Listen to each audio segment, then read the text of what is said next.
Hello everyone, welcome back to my channel. My name is Leslie. This is a series of Frugal Thoughts. I wanted to do kind of a fun video today about cheaper housing alternatives.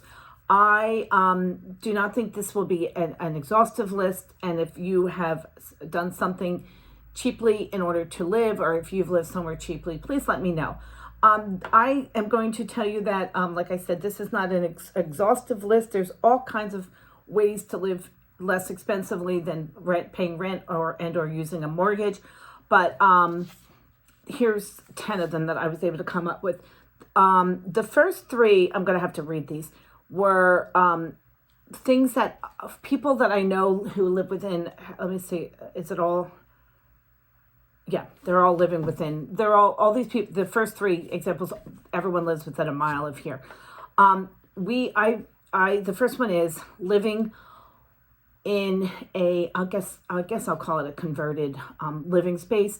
I belong to a gym, which is 4/10 of a mile from here. And there used to be like, it was the golf pro shop. And at some point they got rid of the golf pro shop, and it had a bathroom in it and a sink. So I ran into a woman at my gym, and she had a big thing of laundry, and this was like 5 or 6 years ago. I think her name was Devin, and she had apparently started to live in the pro shop. She has a front door, and it's just one room. And for her, she's older. She's probably close to my age. She told me that she pays, I think it's $100 a week to live in that place. I'll call it the golf shop. Or the pro shop. And she does not have a washer and dryer, nor does she have a place to take a shower. She does have a bathroom. And what she would have to do is, they gave her a key. She would have to do her laundry on site at the club, because they would give us towels, and they would wash the towels. So they did have a washer and dryer. But it was probably 150 yards from where her place was to the entrance to the to the fitness club. And she would also shower. So again, I live outside of Philadelphia. It can get really cold here. She said what she did, she said, I tried to do this 7 times a week, and she thought it was actually good for her. She would get up, she would go work out at the gym for anywhere between 15 minutes to an hour, and then go take her shower for the day first thing. The gym did open up at 5:30 in the morning, so and stay open till 10. So she said usually she was able to take a shower within that time frame. She said she got a little bit more creative with doing her laundry, because it was kind of a drag to, it was basically going to a laundromat, which is not that big of a deal.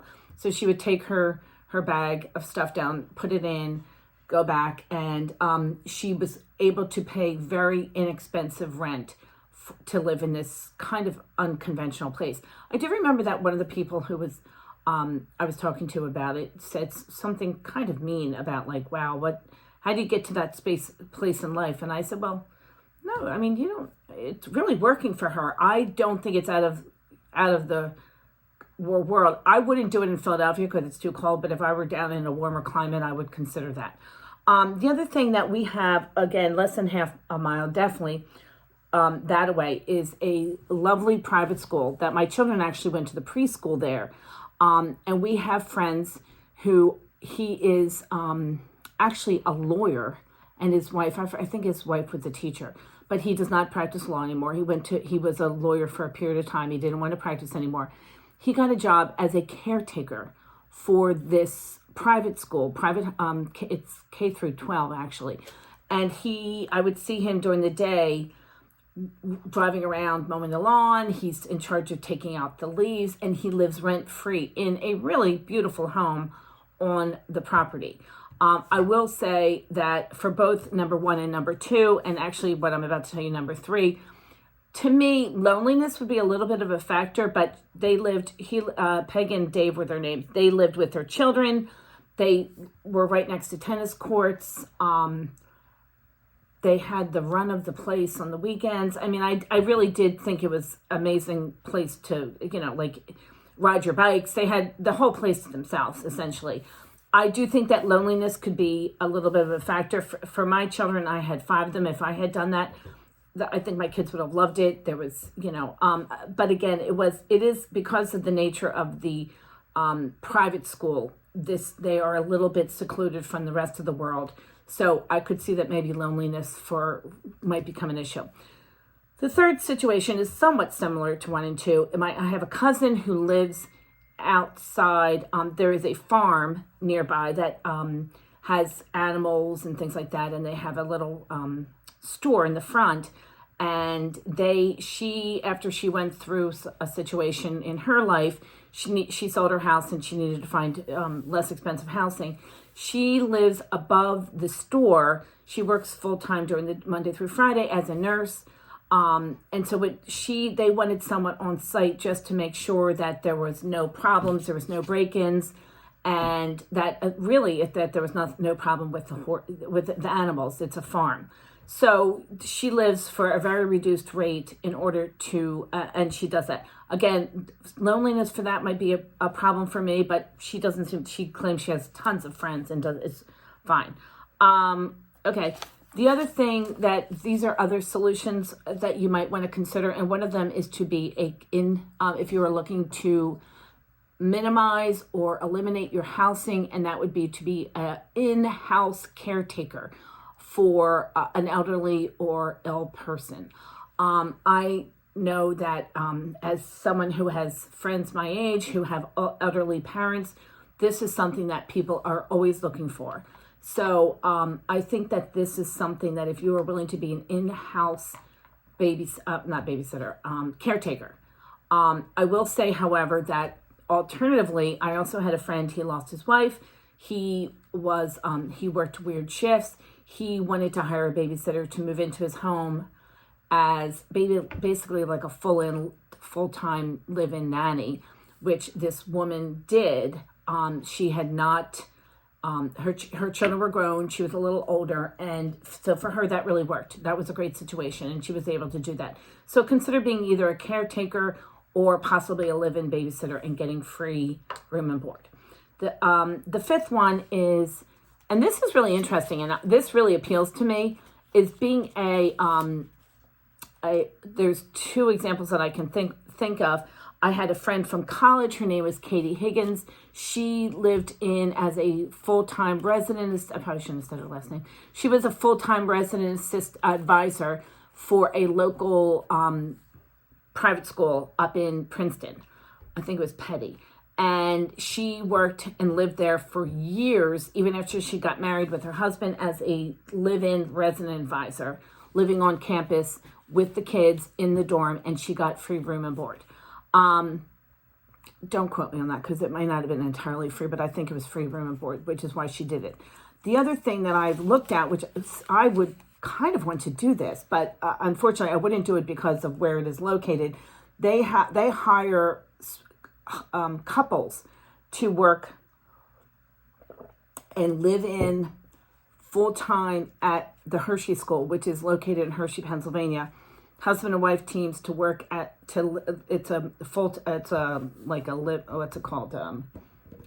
live-in high school. I don't know what it's called. I can't think of the word it's called. But anyway, so they need full-time, and they have a husband and wife team, resident directors living there. I think you have to work. I looked into it pretty thoroughly, and you got paid a pretty significant amount of money, plus you got free room and board, which would be something definitely to consider. Also, I do know that my three oldest go to a school in Notre Dame. They go to Notre Dame, or they went to Notre Dame, and they hire, I believe it might be couples to work, to live in the dorms. I don't know how hard it is to get those jobs. I don't know how many people want that job. I would love to do it from April to September. Then I don't want to live in Notre Dame because it's just too darn cold. But consider living as a resident advisor at a local university if they do that. The next thing was being a house sitter for long periods of time. My niece Caitlin lives in Vail, Colorado. She actually has a house sitting business, and she said that most of her clients own these very luxurious houses in very lovely parts outside of Colorado, all within an hour of Vail. And they need someone to go check on the property once or twice a week. Sometimes people live there and keep their dogs there. So she also does dog sitting, and they might go travel to Europe for a month. So it works both ways. Sometimes they live there and they need dog sitting or house sitting services. Sometimes these people do not live in Colorado at all, except for when they come visit for 1 or 2 weeks a year and go skiing. So she said she has frequently been asked to live at these properties when the owners are not there because they want it to seem like someone is there. Fortunately or unfortunately, she and her husband own a home in a place in Vail, so that has not been able to do that. She did ask me last year to, I was really seriously considering it. I didn't do it, and I forgot why, but she offered to pay me to fly out to Colorado and stay at this. She showed me photos. The place was amazing. She needed house sitters, and you could have stayed there. Now, again, a lot of these are only temporary, but if you did this, and I've seen websites and I've seen YouTube channels about people who house sit for a long extended period of times, this might be something you could do if you are, I don't want to say young because anyone can do it, but if you have a quote unquote home base to hang out in and with your stuff, so then you go and you stay at this house. I will say that for especially now with this remote working, this might really be an amazing opportunity for people who had to be in the office and now that they can work for remotes. For instance, I was working, I think that's why I didn't do it, because I was working remote last summer and I think I was worried if I couldn't if there wasn't enough Wi-Fi, because they're pretty far up in the mountains of Colorado, and that may have been why, I forget. But anyway, that would be something. And again, that is something I definitely think my niece Caitlin said that she could have very easily lived at all of her places. The other thing that is a consideration is I have a friend who, her daughter is a traveling nurse, and she travels for long-term assignments, especially now with COVID. This has become very popular. You basically get put around the country wherever you are most needed. They put you up. So that has worked out for her. Her daughter, I guess, is about 31, 32. She actually, interestingly, you get a higher amount of money. So she takes on these jobs. She can pick and choose what job she wants. This daughter is married and they do not have children. So she is willing to be gone from her husband for a month or two. Anywhere from a month or 2 months, excuse me. But it would certainly work if you were someone who was single and, like I said, had a home base to put your stuff in. So you could go do this for 2 months or 3 months, come home for a period of time, and then go back and go out. So if you had maybe a parent or a relative or a friend who was willing to let you hang out in the basement when you weren't actively working, that would be essentially free housing. The other thing is, and that's basically what I was just saying, you would be couch surfing between your jobs. I also have a friend who works for, I think he's a drywaller, and he works, wait, is that true? He's been put out on a lot of these, when there's a hurricane, he will go out on these jobs and to help the rebuilding of the area. So I forget what company he works, but that was another thing. They put them up in the hotel. Again, if you were a young guy who was a drywaller, he says this particular friend of ours, Joe, asks for these jobs because they pay an extra amount of money, and that is appealing to him. It's appealing to a lot of people. Some, maybe not everyone, because they don't want to be away from their family, but he's willing to do it.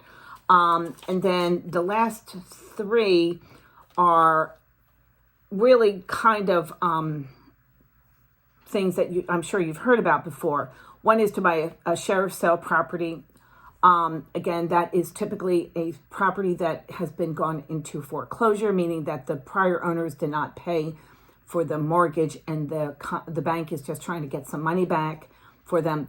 You can really get an amazing deal on these sheriff's sales property. You should Google your local township and your local township, Montgomery County, county, and look or call them and find out when their sheriff sales are. It usually requires being there with a check for 10%, a cashier's check. So you kind of have to do a little research on that, but it's called a sheriff's sale. The second thing was to buy an RV, recreational vehicle, and or to rent one. My understanding is that renting them is very expensive, that buying them is not that expensive. I could be wrong. You can travel around the country. A lot of people do this. There's tons of websites about people who are doing this. And I learned watching those videos that apparently you can stay at Walmarts. Walmarts allow you to park for free. That's just a little helpful hint there. The last thing I wanted to say was that you could buy and build a tiny house, which is really very, I don't want to say cheap, but it's less expensive than buying a $250,000 home or a $200,000 home. And it forces you to become a minimalist, which I love that idea. I have actually started, I don't watch them, but I've seen them on YouTube. Lots of videos about people who live in tiny homes, and it is really fascinating to me. Where I grew up, there was the person the family across the street, they had a little, I'm going to call it a bungalow. It was probably, I don't even know if there was, I was never in it. But I was told that the older son lived there after college, and he was a writer, and he wanted his own little private place. And I just thought it was like the coolest thing ever that he lived on this little bungalow at his parents' house. I don't know what the conditions were, and I don't know if you could live there. But anyway, back to what I was saying. Buying and building a tiny house is definitely an opportunity for less expensive housing, which is what everyone says. And one of the biggest things I think about that is that because you are so limited by your space within the home, you just can't buy stuff. You just can't. And the one, I just saw one the other day, and they were definitely living somewhere where there was a lot of snow. So that is something to definitely consider. We have a pretty decent backyard, and we have a really ugly shed back there. And I've thought about building a little house, having a little house, tiny house back there, and making it almost, for want of a better word, a guest house, and either doing an Airbnb thing back there or, something like that. But quite frankly, I don't know if that's allowed. So I'm just talking off the top of my head. Anyway, and that's another thing to do, Airbnb. Someone said that if you spend a lot of time and effort looking, or not a lot, if you spend some time and effort looking on Airbnb sites, you can kind of, especially this time of year, find some really unbelievably inexpensive places to stay for $10, $20, $30 a day, supposedly, in one area, if you're trying to be warm or if you're trying to be near the slopes, whatever. And you just go from house to house to house, and then when you're traveling from one Airbnb to the next, let's say you leave in the morning, you travel and you spend one night in a hotel or a motel, and then so that's another way to if you need some kind of alternative housing.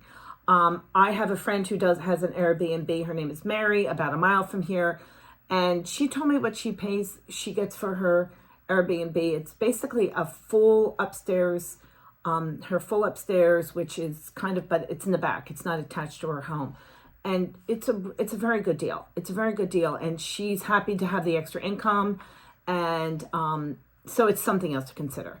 Anyway, thank you for watching my channel. Please let me know, because I'm sure I missed hundreds of cheap ways to save money on housing. But these were the ones I was thinking, because I happened to see that woman today as I was walking through, that she had her laundry bin, Devin had her laundry bin under her shoulder. And I thought that's really a great way to save a lot of money, is to do that. I think I also mentioned once, and I'm going to finish this with this, one of the cheapest ways to save money is to go move back in with your mom and dad, which there might be screams all over the country, but as someone who I would be more than happy to have any of my children come and live with me for a period of time after they graduate from college, until they can get themselves on their feet. But again, and that's all free. I had a friend who, again, lived a mile from here, And I don't know if I mentioned this before, they lived with Michael's mom and dad for at least 15 years. And it wasn't until I started to consider how much we paid for our mortgage to consider how much Michael and Carol saved on their mortgage. Well, they didn't have a mortgage. They were living with his mom and dad. The mom and dad had a really big home, and she claimed that they really never saw each other except in the kitchen. And then they had 2 boys, and they lived there until the boys were like 10 and 8. Anyway, those are my frugal and cheap alternatives to regular housing ideas. If you've done anything differently, please let me know, because I do love these kind of thoughts. And who knows, one day maybe I'll be an RA, a resident advisor at the Hershey School or at Notre Dame or something like that. Thank you so much for watching my channel. This is Leslie. Bye-bye now.